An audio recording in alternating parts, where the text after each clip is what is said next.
The morning light filtered through the massive crystal dome of the Galactic Council building on Nexus Prime, and Ambassador Taemin stood at his office window watching the alien ships coming and going in the busy spaceport below. He had done this same thing every morning for the past 15 years, but today felt different. Today felt like an ending. His assistant Jihai knocked on the door and entered carrying a stack of data tablets. Her usually cheerful face looked sad and worried. "Sir, the evacuation orders have been confirmed from Earth. All human diplomatic posts are to be closed within 72 hours." Taemin nodded slowly and turned away from the window. He walked to his desk, where boxes were already packed and sealed. Most of his personal belongings had been shipped out yesterday, along with the classified documents and communication equipment that Earth had provided to the embassy. The office that had been his second home for so many years now looked empty and cold. Down the hallway, other human staff members were also packing their belongings. Dr. So-young from the science department walked past, carrying her research awards and certificates. She had spent 8 years developing medical treatments that had saved millions of lives across 12 different species, but now she was leaving it all behind. Her face showed no anger or bitterness, just a deep sadness that seemed to weigh down her. Steps in the main conference room. Captain Minho was meeting with the alien military officers who had served under his command for the past decade. He was handing over security codes and tactical manuals that had been developed during the Void War. The alien officers looked confused and worried. They had grown to respect and trust the human captain, and now they were being told he was leaving with no explanation. The communication systems throughout the building were buzzing with activity.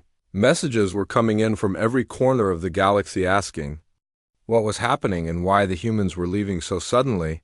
Council leader Vexstar had called 3 emergency sessions in the past day, demanding answers, but the human delegation had remained silent. Ambassador Taemin walked slowly toward the main council chamber, where he would attend his final meeting.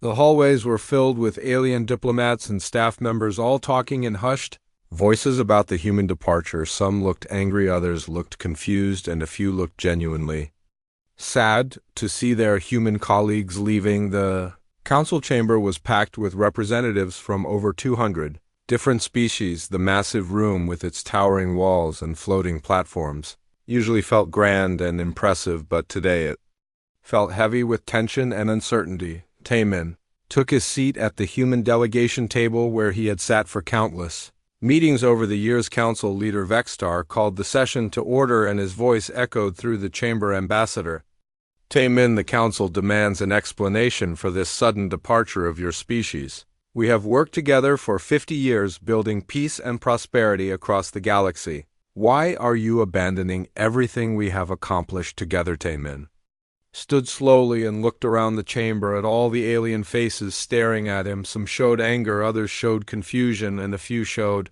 what might have been genuine concern. He had prepared for this moment for months, but the words still felt heavy in his mouth. "We came here 50 years ago, believing in unity," he said, his voice carrying clearly through the chamber. "We believe that different species could work together as equals, sharing knowledge and resources for the benefit of all. We wanted to build something beautiful together, a galaxy where every species could thrive and grow." He paused and looked at the data tablet in his hands, which contained records of every human contribution to the council over the past 5 decades. Medical breakthroughs that had saved billions of lives, military strategies that had ended wars before they could spread, economic systems that had brought prosperity to struggling colonies, diplomatic solutions that had prevented conflicts between species that had been enemies for centuries. "But over the years we have learned that unity means different things to different species," he continued. "Some species see unity as everyone working together as equals, others see unity as everyone working for their benefit. We have spent decades solving problems, finding solutions, and building bridges between species that refuse to work with each other." Directly, the chamber was completely silent now. Every alien representative was listening carefully to his words, trying to understand what the humans were really saying. "We have been the galaxy's problem solvers," Taemin said, "but we have never been treated as equal partners in the solutions. When the Catherian crisis threatened to tear apart the Outer Rim systems, who did you call to fix it? When the Zentarian Empire and the Crystalline Collective were on the brink of war. Who did you send to negotiate peace? When the plague swept through the Andromedan sector, who did you ask to find a cure? The answer was always the same. The humans would fix it, the humans would solve it, the humans would make it work. But when it came time to make important decisions about the future of the galaxy, human voices were rarely heard. Human ideas were often dismissed as too simple or too complicated. Human representatives were told to implement solutions, not to help design them. Council leader Vextar stood up, his face showing both anger and confusion. This is absurd, Ambassador. Your species has been valued members of this council. You have had full voting rights and equal representation in all matters. Stamen smiled sadly and shook his head. Equal representation does not mean equal respect. Council leader, our scientists made breakthrough discoveries that saved entire species, but alien universities still taught that human science was primitive and unreliable. Our military officers developed strategies that won impossible battles, but alien academies still claimed that human tactics were chaotic and unpredictable. Our diplomats negotiated peace between species that had been fighting for centuries, but alien historians still wrote that human diplomacy was emotional and illogical. The truth was becoming clear to everyone in the chamber. The humans had not been treated as equals. They had been treated as useful servants, talented servants to be sure, but servants nonetheless. Their contributions were welcomed when they were needed, but their opinions were dismissed when they were not convenient. We have given everything we had to this council, Taman continued. We shared our technology, our knowledge, our resources, and our lives, but we realized that we were not building a true partnership. We were simply making it easier for everyone else to avoid learning how to work together. He closed the data tablet and placed it on the table in front of him. The evacuation is not about anger or revenge. It is about hope. We still believe in unity, real unity, where different species truly work together as equals. We still believe that the galaxy can be a place where every species is valued for what they bring to the whole, but we have learned that this cannot happen while we are here to solve everyone's problems for them. As long as we remain the galaxy's problem solvers, no one else will learn to solve problems together. You will continue to rely on us to bridge your differences instead of learning to bridge them yourselves. The chamber erupted in voices as alien representatives began shouting questions and demands. Some were angry, demanding that the humans explain their obligations to the council. Others were confused, asking what would happen to the various projects and agreements that depended on human involvement. A few voices could be heard asking the humans to reconsider their decision, but Taemin was already walking toward the exit. Ji-Hai and the other human staff members fell into step behind him, their footsteps echoing in the suddenly quiet chamber. As they reached the door, Taemin turned back one final time. We hope that someday you will learn to work together without needing us to show you how. When that day comes, you will find us waiting. The galaxy is vast and full of wonders, but the greatest wonder of all is what different species can accomplish when they truly unite as equals. The door closed behind them, and the human delegation was gone. Within hours, their ships would depart from spaceports across the galaxy, and humanity would vanish from galactic civilization as completely as if they had never existed at all. 6 months after the human departure, the galaxy faced its worst nightmare.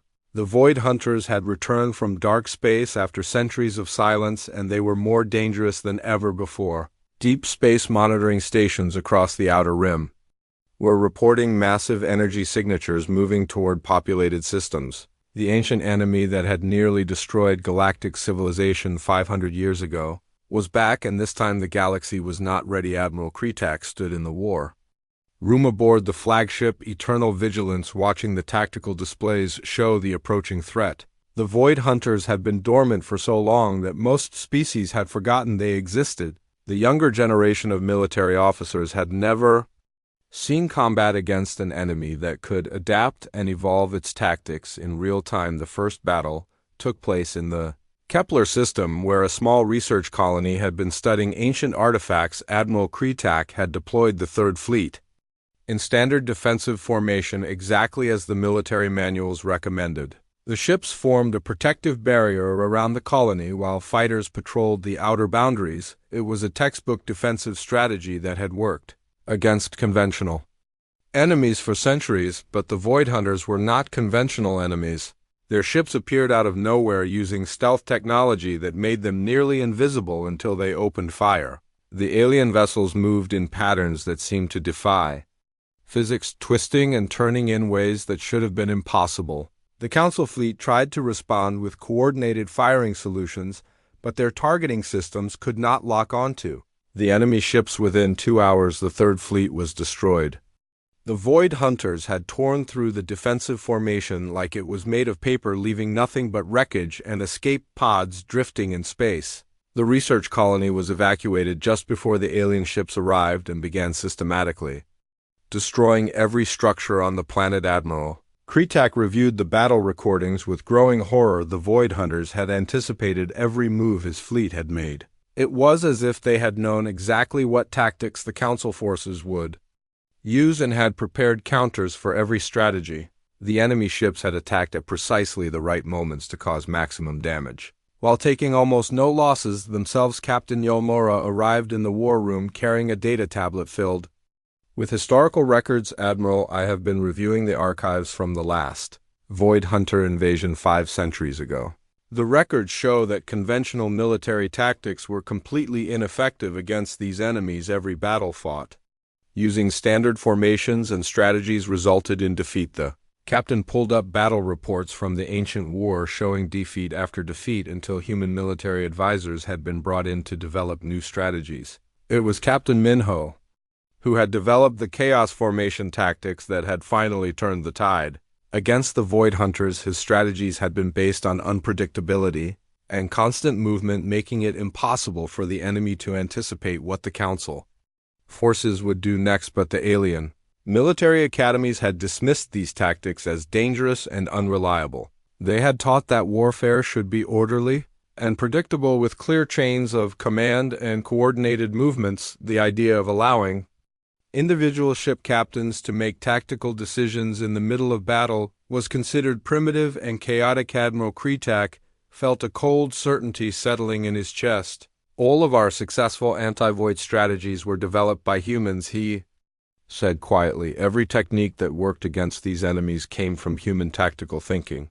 And we threw it all away because we thought we knew better. The second battle took place in the Vega system, where Admiral Kretak tried to implement some of the human tactics he could remember from the historical records. He ordered his ships to break formation and attack individually, hoping to create the unpredictability that had worked centuries ago, but the strategy failed because the alien officers did not understand the underlying principles behind the human tactics. The Zentarian captains tried to follow the chaos formation, but their cultural training emphasized honor and glory in battle. They charged directly at the enemy ships, seeking individual combat instead of working together as a coordinated unit. The crystalline collective officers attempted to calculate optimal movement patterns, but their logical approach made their actions predictable. The hegemony commanders tried to maintain military discipline while implementing chaotic tactics and ended up doing neither effectively. The result was disaster. The Council fleet was scattered and confused, while the Void Hunters picked off individual ships one by one.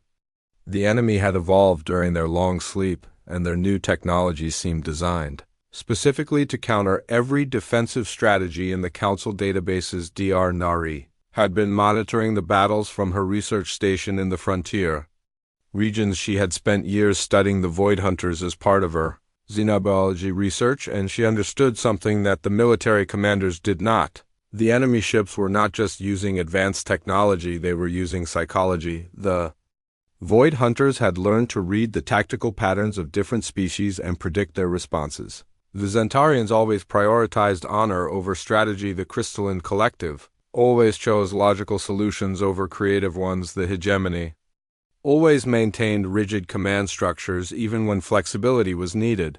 Each species had cultural limitations that made their actions predictable, but humans had been different. Human tactical thinking combined logic with intuition, discipline with creativity, honor with pragmatism. The human military officers had been able to think outside the limitations of their own culture and adapt their strategies to each specific situation.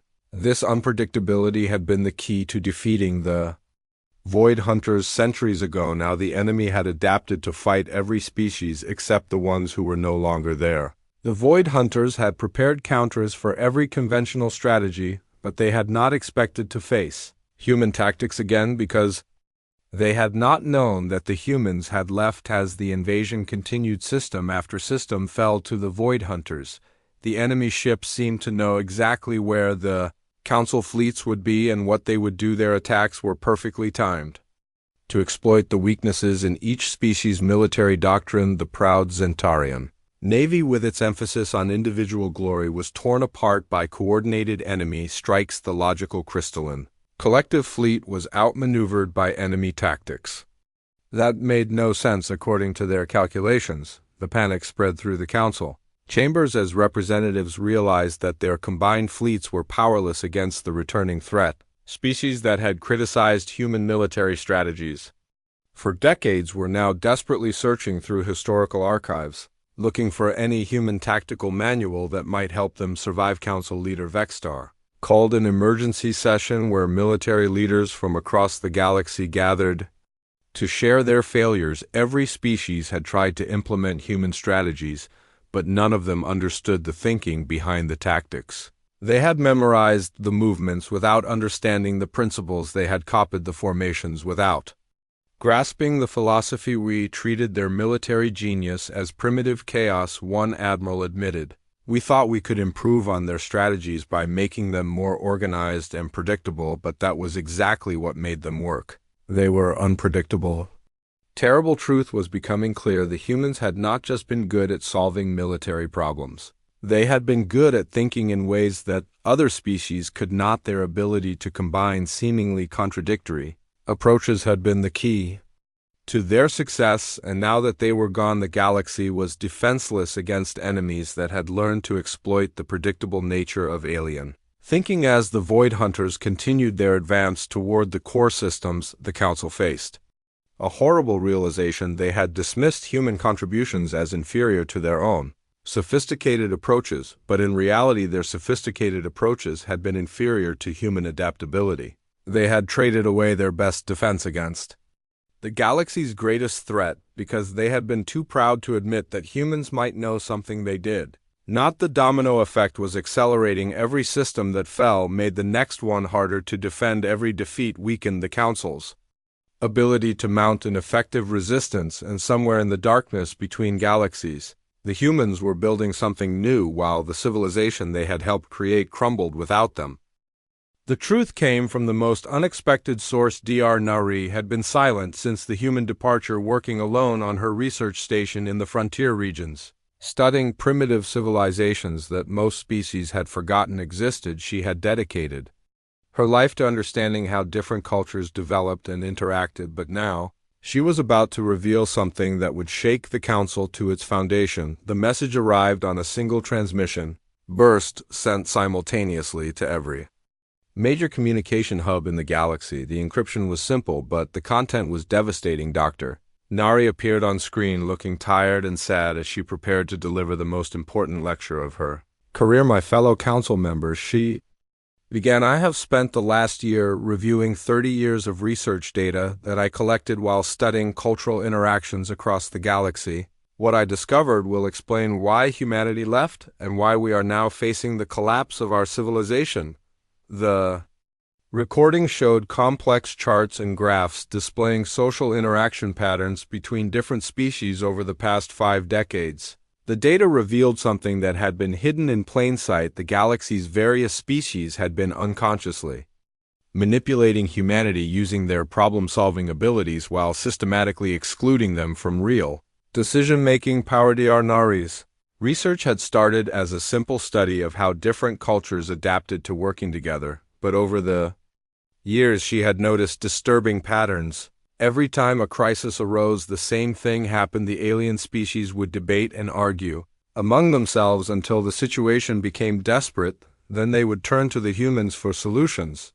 The humans would develop innovative approaches that solved the immediate problem, but they were rarely invited to participate in the long-term planning that followed. Once the crisis was over, the alien species would return to their own cultural preferences and dismiss human contributions as temporary expedients. The data showed that this pattern had been repeated hundreds of times over the past 50 years. Medical crises were solved by human doctors. But alien medical schools continued to teach that human medicine was primitive. Military conflicts were ended by human strategies, but alien military academies continued to claim that human tactics were unreliable. Economic problems were fixed by human innovations, but alien economists continued to argue that human approaches were unsustainable. What made the situation worse was that the manipulation was not intentional. Most species genuinely believed that they valued human contributions, they praised human achievements, and thanked human experts for their help, but at the same time they maintained cultural assumptions that prevented them from truly accepting human ideas as equals to their own. The Zentarian Empire had always emphasized honor and tradition in their approach to problems. They would listen to human solutions and implement them when necessary, but they continued to believe that their own honor-based approaches were superior. The crystalline collective had always prized logical analysis and systematic thinking. They would use human innovations when they worked, but they continued to view human intuition as inferior to their own reasoning. The hegemony valued order and hierarchy in all things. They would accept human leadership during emergencies, but they continued to believe that proper authority should flow through established chains of command. The Republic treasured democratic consensus and careful deliberation. They would adopt human compromises to end debates, but they continued to think that human decisiveness was hasty and unreliable. Each species had used humanity as a bridge to work with other species that they found difficult or impossible to deal with directly. The humans had become the galaxy's universal translators, not just of language, but of culture and thinking, but this had prevented the different species from learning to truly understand each other. Dr. Nari's research revealed that the Council had created a system where humans did all the hard work of building relationships and finding compromises while the alien species maintained their cultural isolation. The humans had become indispensable not because they were uniquely gifted, but because they were the only species willing to learn from everyone else. The recording showed communication transcripts from council meetings over the past decade. The patterns were clear and disturbing. When humans proposed solutions, they were often dismissed as too simple or too complicated, too fast or too slow, too risky or too conservative. But when crises arose and conventional approaches failed, the same solutions would be quietly implemented without crediting their human origins. The most damaging evidence came from internal alien communications that Dr. Nari had been monitoring as part of her cultural studies. The private messages between alien officials revealed attitudes that contradicted their public statements of respect for humanitarian. Military officers had written about human tactics as necessary chaos that worked. Despite being fundamentally wrong, crystalline collective scientists had described human innovations as lucky accidents that happened to solve problems through coincidence rather than proper understanding. Hegemony administrators had complained about human unpredictability while relying on human solutions to manage their most difficult challenges. The pattern was the same across all species. They had become dependent on human abilities while convincing themselves that their own approaches were superior. They had treated humanity as a useful tool rather than equal partners in building galactic civilization. Dr. Nari's research also revealed something even more disturbing.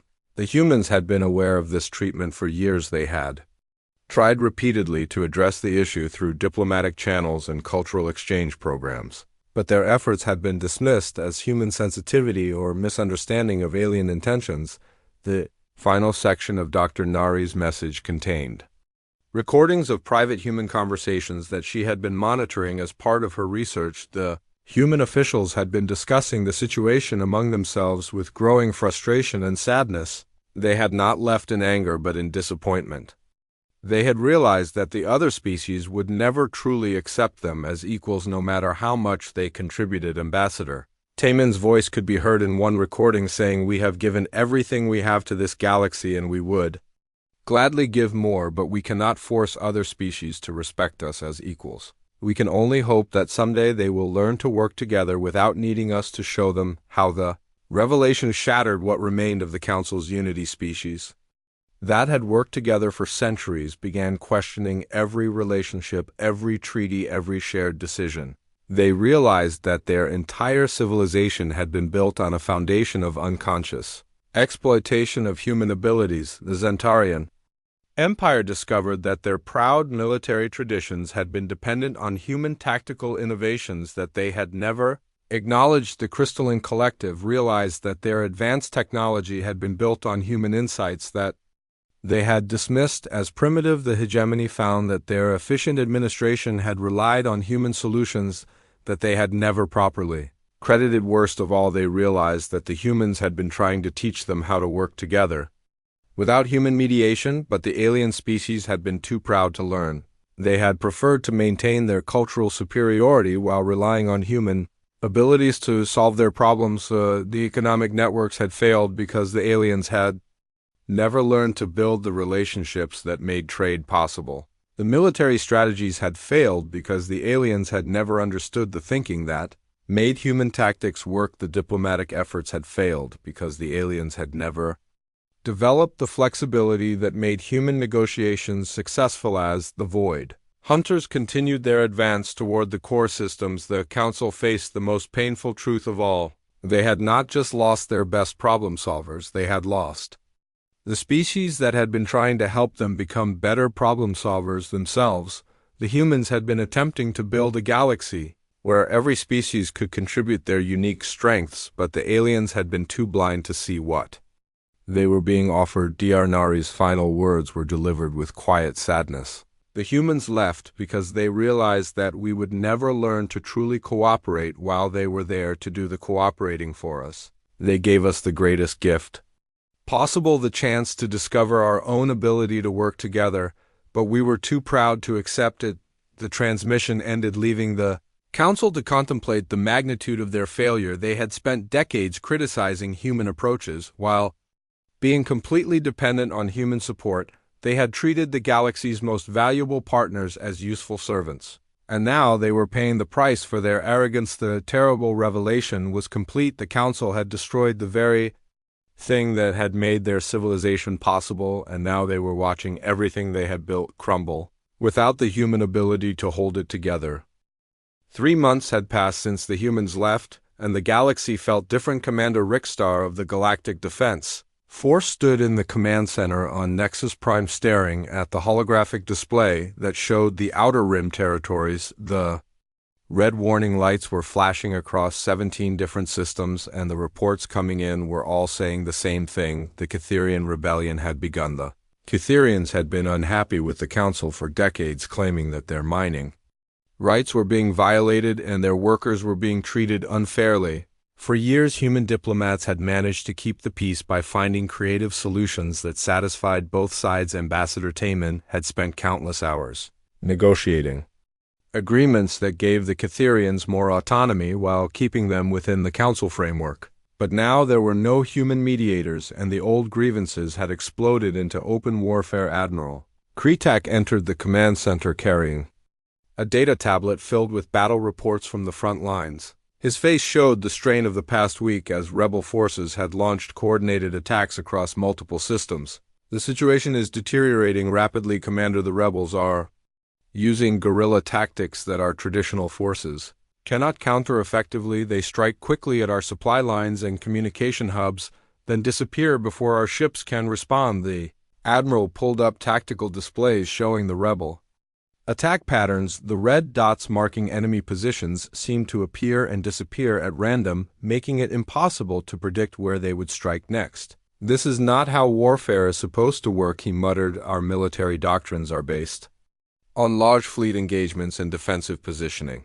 These hit-and-run tactics are chaos. Commander Rickstar nodded grimly. He had studied military history and knew that the Council forces had not faced a real insurgency in over a century. The last time rebels had used these tactics, human military advisors had been brought in to develop counter-strategies. Captain Minho had created the flexible response protocols that had ended the Outer Rim conflicts in just 6 months, but those protocols had been dismissed by the military academies as too unpredictable and dangerous. Send word to all fleet commanders that they are authorized to pursue rebel forces with maximum force. The Commander ordered, maybe we can end this quickly with overwhelming power, but the strategy failed spectacularly. The Council fleets chasing after rebel raiders found themselves spread thin across vast distances, unable to coordinate their movements effectively. The rebels seemed to know exactly where the fleet ships would be and struck at undefended colonies while the military forces were chasing shadows. 3 more systems fell to the rebellion in the following week. Meanwhile, the economic situation was getting worse. The Zentarian Empire had been one of the most vocal critics of human trading practices, calling them primitive and inefficient. The human merchant fleets, with their flexible routes and creative financing, had been dismissed as a temporary solution until proper trade networks could be established. But now, with the humans gone, the proper trade networks were collapsing. Trade Minister Valnara stood in her office on the Zentarian homeworld, looking at economic reports that showed nothing but declining numbers. The shipping schedules that had run smoothly for decades were now in chaos. Different species refused to deal with each other directly, and there were no human intermediaries to facilitate the exchanges. The Crystalline Collective had always been proud of their advanced technology and had often criticized human engineering as crude and unreliable, but their sophisticated manufacturing systems had been designed to work with human distribution networks. The humans had somehow managed to get crystalline products to species that the Collective considered beneath their notice, and to places that the Collective had never even heard of. Director Zefkor of the Collective Manufacturing Division was dealing with a crisis that grew worse each day. The warehouses were full of products that nobody knew how to deliver. The sophisticated logistics algorithms that the Collective had developed worked perfectly for organized distributions to major population centers, but they could not handle the complex web of smaller colonies and trading posts that the humans had serviced. We need to contact the frontier colonies directly, one of his assistants suggested, but the director shook his head. The Collective had spent centuries maintaining their image as an elite technological civilization. They did not deal with primitive colonies or minor trading posts. That was work for lesser species like humans. The human trading networks had been more than just shipping routes. They had been a complex web of relationships built over decades of personal contact and trust. Human merchants had known which colonies needed what supplies and which species could provide them. The humans had understood that trade was not just about moving goods from one place to another. It was about building connections between different communities across the galaxy. On the independent trading station Deep Rock, the situation was becoming desperate. Station Master Thoric had been receiving emergency requests from dozens of colonies that were running short of essential supplies, medical equipment, food synthesizers, power generators, and communication devices were all in short supply because the shipping networks had broken down. The human merchants had visited Deep Rock every few months, bringing news from across the galaxy and carrying orders for hard-to-find equipment. They had known which colonies were growing and needed expansion supplies and which ones were struggling and needed emergency aid. More importantly, they had known which species were willing to help others and which ones would only trade for immediate profit. Now the station was full of cargo that nobody knew how to distribute. The aliens who came to trade were only interested in deals that benefited their own species directly. They did not understand the human concept of building long-term relationships or helping communities that might not be able to pay immediately. The communication networks that had connected the galaxy were also starting to fail. The humans had maintained relay stations in remote areas that larger species considered unimportant. These stations had been essential for keeping isolated colonies in contact with the rest of the galaxy, but now they were beginning to shut down one by one. Captain Yomora of the Communications Service had been trying to maintain the network, but her resources were stretched too thin. The major species would only fund relay stations that served their own territories directly. They saw no value in maintaining communications with small colonies or independent settlements that did not contribute to their economies. The humans had understood that every colony and every settlement was part of the larger galactic community. They had maintained communication links to places that most species had forgotten existed, keeping the galaxy connected in ways that the major powers had never appreciated. As the 4th month after the human departure began, the cracks in galactic civilization were becoming impossible to ignore. The Catherian rebellion was spreading to other dissatisfied groups who saw that the Council could not maintain order without human peacekeepers. The trade networks were failing as species retreated into economic isolation, and the communication systems that had kept the galaxy united were slowly going dark. In the Council chambers, emergency sessions were being called almost daily, but the debates went in circles. The species that had always relied on human mediation to resolve their differences found themselves unable to reach agreements on anything. Each species blamed the others for the current crisis, but none of them were willing to admit that they had become dependent on human problem-solving. Council leader Vexstar stood before the assembled delegates, knowing that his words would be recorded in the historical archives. The humans warned us that this would happen, he said quietly. They told us that we had never learned to work together without their help. They told us that we treated them as servants rather than partners, and now we are seeing the consequences of our arrogance. The chamber was silent as the weight of his words settled over the assembled representatives. The galaxy was coming apart, and they were beginning to realize that the humans had not been exaggerating when they said they were the glue that held everything together. It was too late to call them back. The humans had vanished completely, and no one knew where they had gone. The galaxy would have to learn to survive without them, or watch everything they had built together slowly crumble into chaos and conflict. The Void Hunter invasion had been going on for 8 months, and the galaxy was running out of time. Entire sectors had gone dark as the ancient enemy consumed system after system with ruthless efficiency.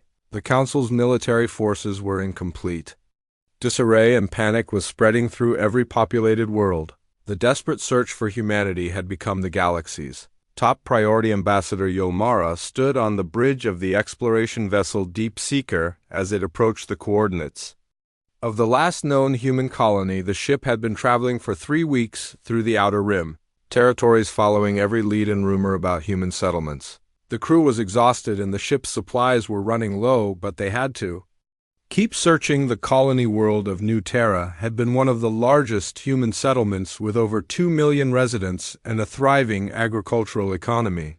The planet had been completely self-sufficient and had served as a regional hub for human trade and communication, but as the Deep Seeker entered orbit, the scanning systems showed something impossible. The colony was empty but not abandoned.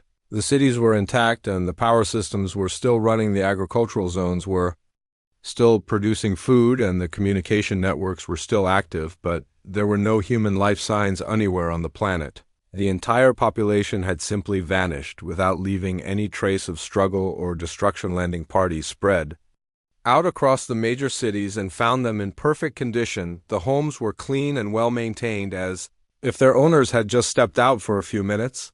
The shops and offices were organized and functional, with no signs of hasty evacuation.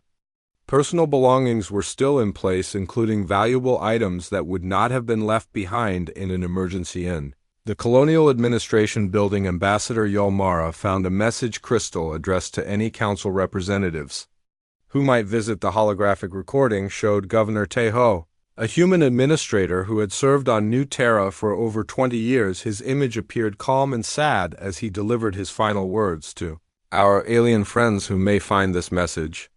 We want you to know that we are grateful for the years we spent as neighbors and trading partners. You treated us with respect and kindness, and we will always remember your friendship. But the time has come for humanity to move beyond this galaxy.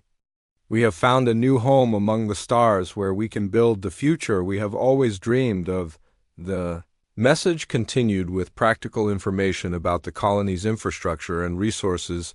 The humans had left detailed instructions for maintaining the agricultural systems and the power generators. They had even prepared supply caches for any alien refugees who might need shelter. The level of preparation was staggering, suggesting that the departure had been planned for years. Similar discoveries were made at every human settlement the search teams visited. The industrial colony on Kepler 7, where human engineers had built the galaxy's most advanced manufacturing facilities, the research station on Proxima 3, where human scientists had been studying dark matter and quantum physics, the mining operation on Asteroid Base 12, where human workers had been extracting rare minerals for galactic trade. Every location told the same story. Humans had vanished completely, but they had left behind functional infrastructure and grateful messages for their alien neighbors. The level of organization required for such a massive evacuation was beyond anything the Council had ever attempted. It was as if the entire human species had been working together on a secret project for decades. Meanwhile, the situation in the Council chambers was deteriorating rapidly. The member species were turning on each other. As the crisis deepened, the Zentarian Empire blamed the Crystalline Collective for treating human technology as inferior. The hegemony accused the Republic of driving humans away with excessive bureaucracy. The Collective pointed out that the Empire had refused to grant humans equal status in trade negotiations. Trade Minister Velnara of the Zentarian Empire was dealing with economic collapse as supply chains continued to fail. The sophisticated distribution networks that had replaced human trading routes were designed for efficiency and profit, but they could not handle the chaos of wartime conditions. Worlds that had been prosperous just months ago were now facing shortages of basic necessities. The Crystalline Collective was attempting to recreate human engineering solutions, but their efforts were failing spectacularly. Their logical approach to problem-solving could not replicate the intuitive leaps that had made human technology so effective. Director Zeph Kor had assigned his best scientists to reverse engineer human innovations, but they kept missing the creative thinking that had made the original designs work. Most desperate of all were the military attempts to copy human tactics. The Zentarian Navy had tried to implement chaos formation strategies, but their cultural emphasis on honor and glory made them predictable. The hegemony forces had attempted flexible command structures, but their rigid hierarchy made real adaptation impossible. Amabmo Kretak had been studying Captain Minho's tactical manuals for months, but every time he tried to use the strategies in battle, they failed. The human approaches required a way of thinking that seemed to contradict everything the alien military academies had taught. Humans could be logical and intuitive at the same time, disciplined and creative, ordered and chaotic. The worst failure had been the Battle of Centauri Gate, where Admiral Kretak had tried to combine Zentarian honor tactics with human unpredictability. The result had been a disaster that cost the Council its entire reserve fleet. The Void Hunters had anticipated every move because the alien officers could not truly embrace the contradiction that made human strategies work. As the search for humanity continued, the Council began to realize just how thoroughly the humans had extracted themselves from galactic civilization. Every critical system had human backup procedures in place. Every important project had human contingency plans. Every major alliance had human alternative arrangements prepared. Dr. Nari had been monitoring the search efforts from her research station, and her analysis was disturbing. The humans had spent years quietly removing themselves from positions where their sudden absence would cause immediate catastrophe. They had trained alien replacements for essential jobs, transferred critical knowledge to Council databases, and established automated systems to handle routine tasks. But they had not replaced the one thing that could not be automated or transferred: their unique way of thinking, the human ability to see solutions that other species missed, to find compromises that satisfied everyone, to adapt quickly to changing circumstances. That was something that could not be taught or programmed. The investigation revealed that humanity had been planning their exodus for at least a decade and possibly longer. They had been secretly colonizing regions beyond the galactic rim using advanced technology that the Council had never seen. Human exploration ships had been mapping star systems in the void between galaxies and establishing supply depots for a massive relocation project. The scale of the operation was staggering. It would have required the cooperation of every human settlement and the coordination of millions of people across hundreds of worlds. The fact that they had accomplished this without any alien species noticing demonstrated a level of organization and unity that the Council had never imagined possible. As the Void Hunters continued their advance toward the core systems, the Council faced a terrible truth. They had not just lost a member species, they had lost the one species that could have saved them from the approaching disaster. The humans had tried to warn them about the dangers of division and dependence, but the Council had not listened now. It was too late.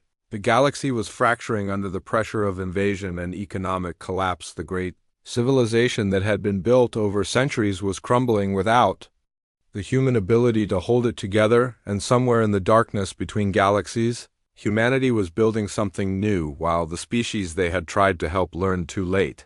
What they had lost, the desperate measures were failing because they were trying to copy human solutions without understanding human thinking. The Council had spent 50 years dismissing human contributions as inferior, but now they were discovering that their own supposedly superior approaches had been dependent on human support all along. 2 years had passed since the humans left, and the galaxy was dying. The Void Hunters controlled half of known space, and their expansion showed no signs of slowing. The Council's Grand Alliance had fractured into competing factions, each blaming the others for the disaster that had befallen them. The great civilization that had lasted for millennia was collapsing under the weight of its own. Aragon's Council leader Vexstar stood in what remained of the Council chambers on Nexus Prime. The once magnificent building had been damaged by refugee riots and emergency evacuations. Most of the member species had withdrawn their representatives and returned to their home systems to prepare for the inevitable. Only a few dozen delegates remained to witness the end of the galactic age. The chamber that had once held representatives from over 200 species now felt empty and cold. The floating platforms that had displayed the proud symbols of different civilizations were dark and silent.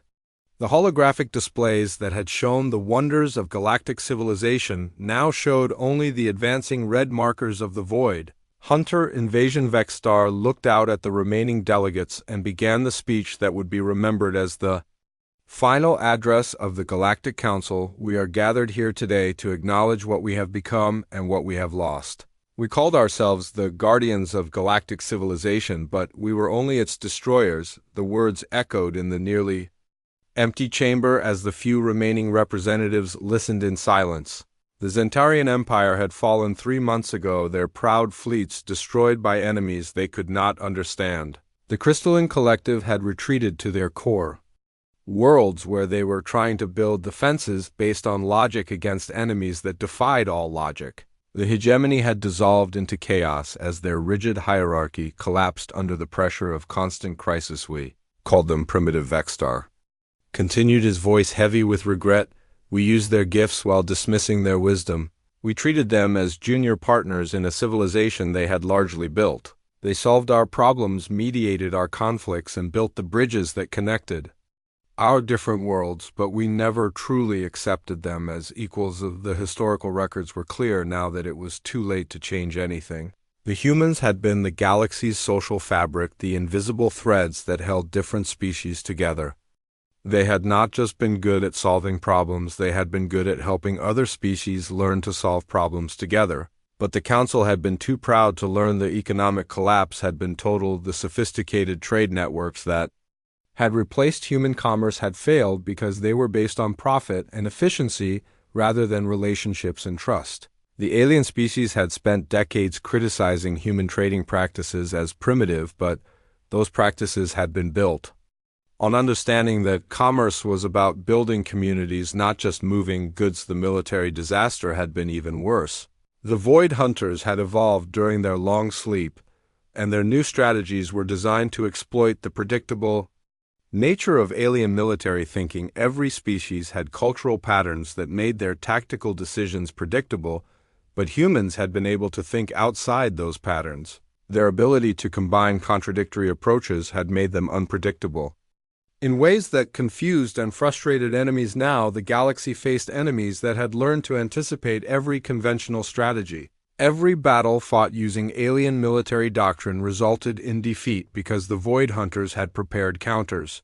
For every predictable response, the chaos formation tactics that had worked centuries ago could not be recreated because no remaining species understood the thinking that made them work. The communication networks that had connected the galaxy were mostly dark now. The human-maintained relay stations in remote areas had shut down one by one, leaving isolated colonies cut off from the rest of civilization. The major species had only funded communications that served their own interests directly. They had never understood that the galaxy's strength came from keeping everyone connected on thousands of worlds across the galaxy. The same story was playing out. Communities that had thrived under human protection or with human support were struggling. To survive, the humans had not just been traders and diplomats and scientists. They had been the galaxy's helpers, the species that remembered to take care of the forgotten and the overlooked. The refugee crisis had overwhelmed every remaining system. Billions of people were fleeing from the advancing void hunters, but the reception facilities were failing. The humans had created most of the galaxy's humanitarian infrastructure, but they had done it so quietly that most species had not realized how much they were contributing. Now, with the humans gone, there was no one to coordinate refugee movements or distribute emergency supplies. The alien species were overwhelmed by the scale of the crisis, and each group was focused on protecting their own people first. The idea of helping strangers from different species was something that humans had made seem natural, but it had never been natural for anyone else. The search for humanity had continued, but every effort had failed. The humans had vanished so completely that some species were beginning to wonder if they had ever existed at all. The empty colonies and abandoned facilities were maintained by automated systems that continued to function perfectly, but gave no clues about where their creators had gone. Deep space surveys had detected massive construction projects in the void regions between galaxies, but the distances were too great for any conventional ship to reach. The humans had somehow developed technology that allowed them to travel beyond the galaxy, and they were building something out there. In the darkness, Vextar's voice grew quieter as he continued his speech. They saw what we could not see, what we were becoming. They